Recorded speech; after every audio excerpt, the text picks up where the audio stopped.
मेरा नाम अमन है और जो कहानी मैं आज बताने जा रहा हूं, ये मेरे एक दोस्त की गांव की सच्ची घटना है। ये सच मेरे दोस्त के 2 मामा के साथ हुई घटना है। ये बात करीब 40 साल पहले की है। मेरी माँ की नई नई शादी हुई थी और उसके कुछ ही दिनों बाद हमारे गांव के नए घर का गृह प्रवेश था। उस पूजा में मेरे ननिहाल से मेरे 2 मामा आ रहे थे। पूजा अगली सुबह थी, इसीलिए दोनों मामा एक दिन पहले ही चल पड़े थे।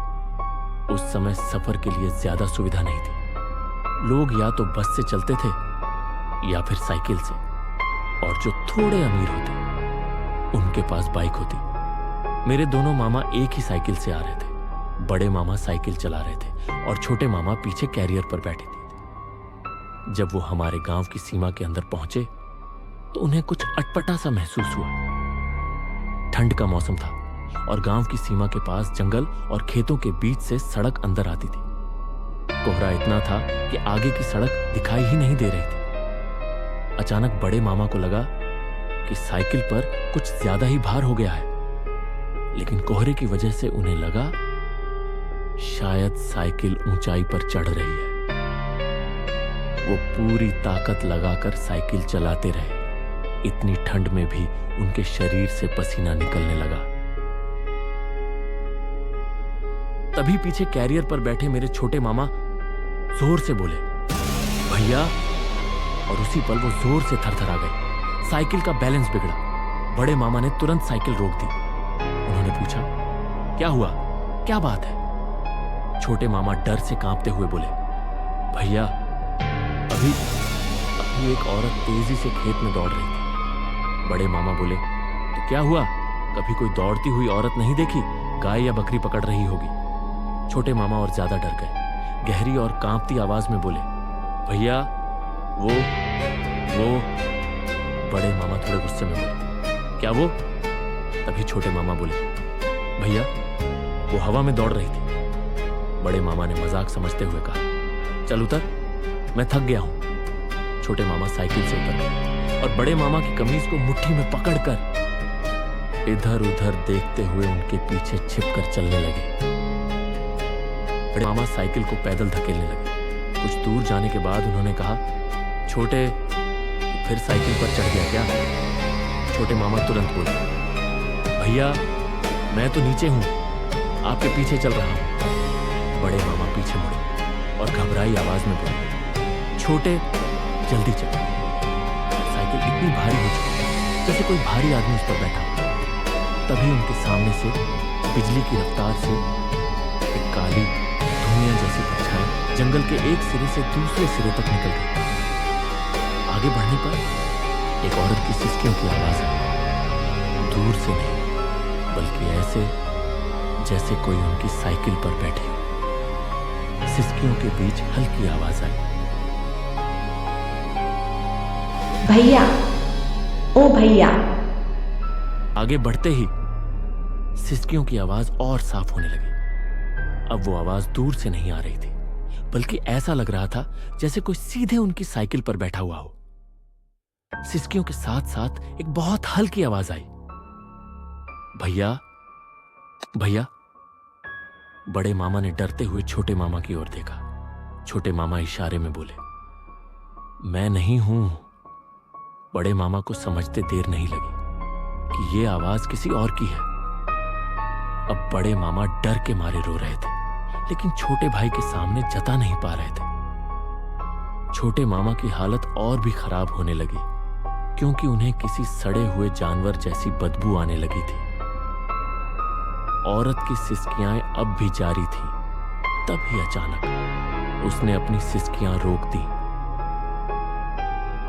और एकदम साफ आवाज में कहा, छोटे, तू कितनी देर और पैदल चलेगा?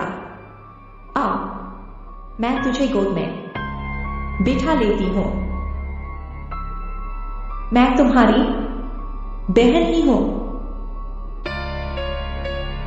बड़े मामा बोले, तू मेरी बहन नहीं हो सकती। मैं क्या अपनी बहन को नहीं पहचानता? औरत ने भारी आवाज में कहा, मैं तुम्हारे गांव की हूं। बड़े मामा ने पूछा, तो इतनी रात को यहां क्या कर रही है, अपने गांव से इतनी दूर? औरत ने कहा, यहां मेरा ससुराल है। ये सुनकर बड़े मामा कुछ पल के लिए नरम पड़ गए, जैसे कुछ देर पहले जो हुआ था वो सब भूल ही गए हों। वो आगे बढ़ने लगे, लेकिन वो औरत वहीं की वहीं खड़ी रही। बड़े मामा ने पूछा, अगर तू मेरे गांव की है और यहां तेरा ससुराल है तो अपने मायके और ससुराल वालों का नाम बता, मैं तुझे वहीं छोड़ दूंगा। औरत चुपचाप खड़ी रही। मामा ने फिर पूछा, अपने मायके और ससुराल वालों का नाम बता। तभी उसने भारी आवाज में अपने पिता का नाम बताया, सुनील प्रसाद। मामा बोले, ये तो मेरे पड़ोसी हैं। फिर मामा ने पूछा, अपने ससुर का नाम बता। उसने कहा, नागेंद्र प्रसाद। मामा बोले, ये तो मेरी बहन के ससुराल वालों के पड़ोसी हैं। अब छोटे मामा भी बड़े मामा के पीछे आ चुके थे। बड़े मामा ने कहा, तब तो मैं तुझे जानता ही हूं, जरा अपना चेहरा दिखा। औरत घूरते हुए बोली, नहीं। मामा बोले, दिखा बहन, मैं तेरे घर वालों से बात करूंगा। मामा बार बार चेहरा दिखाने की बात करते रहे। वो औरत गुर्राते हुए ना में सिर हिलाती रही, और फिर जैसे ही मामा ने चेहरा दिखाने वाली बात आधी ही बोली, वो औरत जोर से चीखी, गुर्राई, और अचानक उसने अपना घूंघट हटा दिया।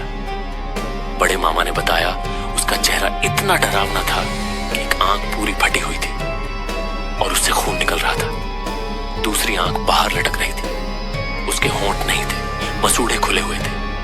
उसके दांत नुकीले, करीब करीब 1-1 इंच लंबे थे।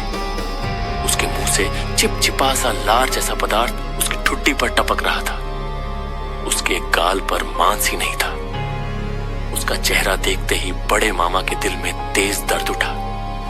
उन्होंने अपनी छाती पकड़ ली और उसी हालत में उसे देखते हुए जमीन पर गिर पड़े। छोटे मामा भी चीखते चिल्लाते हुए हादसे के मारे गिर पड़े और दोनों बेहोश हो गए। छोटे मामा की चीख सुनकर गांव के लोग लाठी और मशाल लेकर कुछ ही देर में वहां पहुंच गए।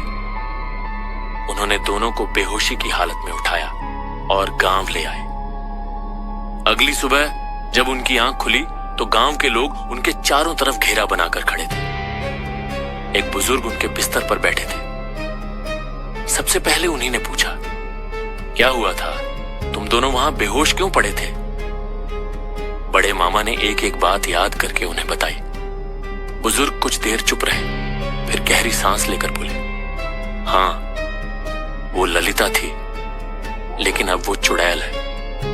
शायद तुम लोग इसलिए जिंदा हो क्योंकि वो तुम्हारे गांव की थी, और इस गांव में तुम्हारी बहन का ससुराल है, और कभी उसका भी था।